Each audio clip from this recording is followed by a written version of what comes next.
Hi friends, welcome to online study. आपके अपने YouTube channel online study में आपको बहुत बहुत स्वागत है। अगर आप गवर्नमेंट जॉब की तैयारी कर रहे हैं तो ये वीडियो आपके लिए बहुत ही इम्पोर्टेंट होने वाला है।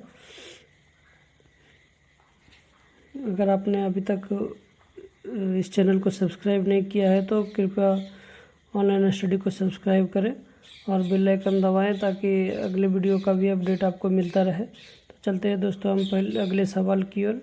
सवाल है हमारा, दक्षिण अफ्रीका ने एक गहरे स्थान वाले ग्राउंड स्टेशन की मेजबानी के लिए नासा के साथ साझेदारी की है। दक्षिण अफ्रीका ने नासा के साथ एक गहरे अंतरिक्ष ग्राउंड स्टेशन की मेजबानी करने के लिए साझेदारी की है, जो चंद्रमा, मंगल और उससे परे मानव अंतरिक्ष यान मिशनों का समर्थन करेगा। इस सहयोग के साथ दक्षिण अफ्रीका अमेरिका, स्पेन और ऑस्ट्रेलिया के बाद चौथा देश बन गया है जो गहरे अंतरिक्ष स्टेशन की मेजबानी करेगा। पश्चिम केप प्रांत मैटजिस फोर्टनेटिन शहर में स्टेशन की स्थापना के लिए दो संगठनों के बीच पहले ही के समझौते के बाद अंतरिक्ष यान की मेजबानी करने के लिए दक्षिण अफ्रीकी राष्ट्रीय अंतरिक्ष एजेंसी और national aeronautics and space administration NASA के बीच साझेदारी हुई है। चलते हैं हम अगले सवाल की ओर दोस्तों। भारत संस्थापक सदस्य के रूप में GPAI में शामिल हो गया। भारत आर्टिफिशियल इंटेलिजेंस GPAI पर ग्लोबल पार्टनरशिप के रूप में शामिल हुआ, जो जिम्मेदार और मानव केंद्रित विकास और आर्टिफिशियल एजेंसी AI के उपयोग के लिए एक संस्थापक सदस्य है। इसके साथ भारत GPAI के शुभारंभ के लिए अमेरिका, ब्रिटेन, यूरोप संघ, Australia, Canada, France, Germany, Italy, Japan, Mexico, New Zealand, Korea गणराज्य और सिंगापुर सहित प्रमुख देशों और अर्थव्यवस्था की लीग में शामिल हो गया है। GPAI को एक सचिवालय द्वारा समर्थित किया गया, जिसे पेरिस में आर्थिक सहयोग और विकास के लिए संगठन द्वारा होस्ट किया जाएगा। साथ ही साथ विशेषज्ञता के दो केंद्रों द्वारा मॉन्ट्रियल और पेरिस में एक अगले क्वेश्चन देखते हैं। रोडर फेडरर शीर्ष 10 सबसे अधिक भुगतान पाने वाले पुरुष एथलेटिक्स सूची में सबसे ऊपर। 20 बार ग्रैंड स्लैम विजेता 106.30 मिलियन डॉलर की अनुमानित कमाई के साथ शीर्ष पर रहे। यह पहला मौका है जब टेनिस खिलाड़ी दुनिया में सबसे ज़्यादा कमाई करने वाला खिलाड़ी बना। उसके बाद 3 फुटबॉल खिलाड़ी जुवेंटस और पुर्तगाल के striker Christopher Ronaldo 105 million dollar आय वाले FC बार्सिलोना और अर्जेंटीना के star forward Leon Messi 104 million dollar आय। पेरिस सेंट जर्मेन PSG और ब्राज़ील के स्टार विंग नेमार है 95.52 मिलियन डॉलर आय था। उनके बाद लेब्रोन जेम्स 88.20 मिलियन आय अर्जन। स्टीफन करी 74.40 मिलियन आय और केविन डुरंट 63.90 मिलियन डॉलर आय के बाद सूची में 5वें स्थान और 6ठे स्थान और 7वें स्थान पर हैं। चलते अगले सवाल की ओर। अगला सवाल है हमारा, महिला स्वास्थ्य के लिए अंतर्राष्ट्रीय दिवस की कार्रवाई। महिला स्वास्थ्य के लिए अंतर्राष्ट्रीय दिवस की कार्रवाई 1987 के बाद हर साल 28 मई को मनाई जाने वाली एक अंतर्राष्ट्रीय परंपरा है। 28 मई को महिलाओं के स्वास्थ्य अधिवक्ता और उनके समुदायों द्वारा 1987 में याद किया गया, जब कोस्टा रिका में अंतर्राष्ट्रीय महिला स्वास्थ्य बैठक के दौरान लैटिन अमेरिकी और कैरिबियन महिला स्वास्थ्य नेटवर्क ने 28 मई को अंतर्राष्ट्रीय दिवस के रूप में मनाने का प्रस्ताव रखा था। महिलाओं के स्वास्थ्य के लिए 1987 में 28 मई को इसकी शुरुआत के बाद दुनिया भर में कई सरकारों, विभिन्न अंतर्राष्ट्रीय एजेंसियों और कई नागरिक समाज संस्थानों द्वारा महिलाओं के स्वास्थ्य के लिए अंतर्राष्ट्रीय दिवस के रूप में मान्यता दी गई। चलते हैं दोस्तों हम अगले सवाल की ओर। अगला सवाल है विश्व प्रत्यार्पण दिवस। विश्व प्रत्यायन दिवस 9 जून 2019 को विश्व प्रत्यायन दिवस एक वैश्विक पहल के रूप में चिन्हित है, जो संयुक्त रूप में अंतर्राष्ट्रीय प्रत्यायन फोरम IAF और अंतर्राष्ट्रीय प्रयोगशाला प्रत्यायन सहयोग ILAC द्वारा मान्यता के महत्व के बारे में जागरूकता बढ़ाने के लिए स्थगित किया गया है। विश्व प्रत्यायन दिवस 2020 का थीम प्रत्यायन खाद्य सुरक्षा में सुधार है। चलते दोस्तों हम अगले सवाल की ओर। अगला सवाल है विश्व महानगरीय दिवस। विश्व महानगरीय दिवस एक अंतर्राष्ट्रीय दिवस है जो सालाना 8 जून को होता है।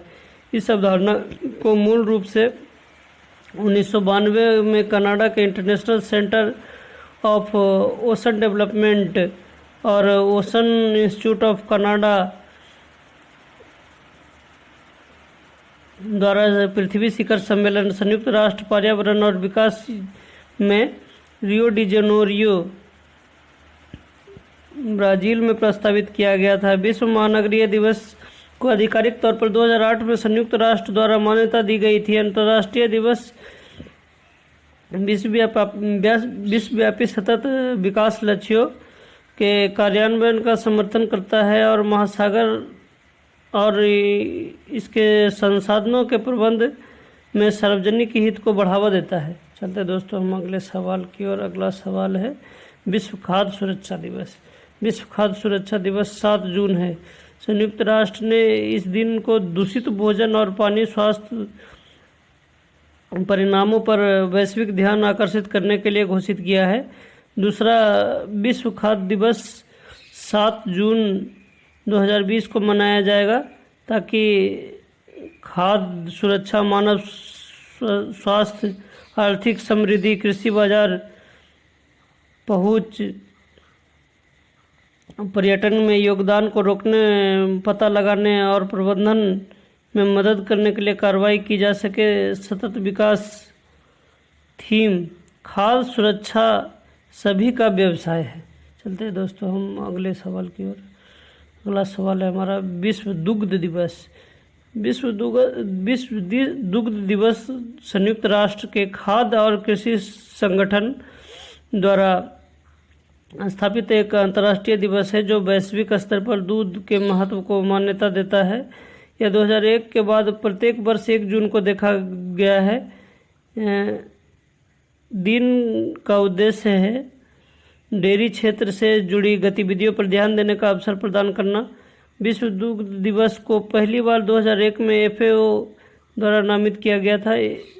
1 जून तारीख के रूप में चुना गया था क्योंकि कई देश पहले से ही उस वर्ष के समय में दूध दिवस मना रहे थे। चलते हैं दोस्तों हम अगले सवाल की ओर। अगला सवाल है हमारा विश्व पर्यावरण दिवस। विश्व पर्यावरण दिवस हर साल 5 जून को मनाया जाता है। पर्यावरण एवं संरक्षण के लिए जागरूकता और कार्रवाई को प्रोत्साहित करने के लिए वह संयुक्त राष्ट्र का प्रमुख वाहन है। 1974 में पहली बार आयोजित किया गया यह समुद्री प्रदूषण, मानव अतिवृष्टि और ग्लोबल वार्मिंग से उत्पन्न पर्यावरणीय मुद्दों पर जागरूकता बढ़ाने, स्थायी उपभोग और वन्यजीव अपराध के लिए प्रमुख अभियान रहा है। विश्व पर्यावरण दिवस सार्वजनिक आउटरीच के रूप में वैश्विक मंच बन गया जिसमें प्रतिवर्ष 143 से अधिक देशों की भागीदारी होती है। हर साल WED ने एक नया विषय प्रदान किया है कि प्रमुख नियमों, गैर सरकारी संगठनों, समुदायों, सरकारों और दुनिया भर के सभी मशहूर हस्तियों ने सुरक्षा कारणों की वकालत की है अगला सवाल दोस्तों, भारतीय विज्ञान संस्थान ने नैनो एंजाइमों का विकास किया। बेंगलुरु के इंडियन इंस्टीट्यूट ऑफ साइंस की एक शोध टीम ने नैनोफाइट्स विकसित किया जो बैक्टीरिया सेल झिल्ली को सीधे अपने फॉस्फेटिपिस को लक्षित करके नष्ट करते हैं।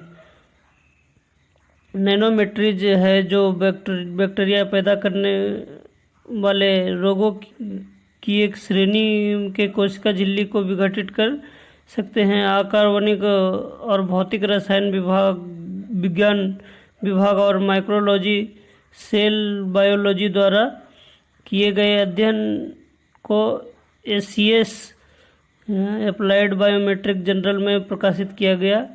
IISc में विकसित नैनोमीटर को कभी संभावित रोगजनक बैक्टीरिया पर परीक्षण किया जाता है, जिससे टाइफाइड, गैस्ट्रोएंटेराइटिस, पेचिस, हैजा और निमोनिया होता है। यह पाया गया कि नैनो एंजाइम ने विकास रोक दिया है और रोगाणुओं को मार दिया है।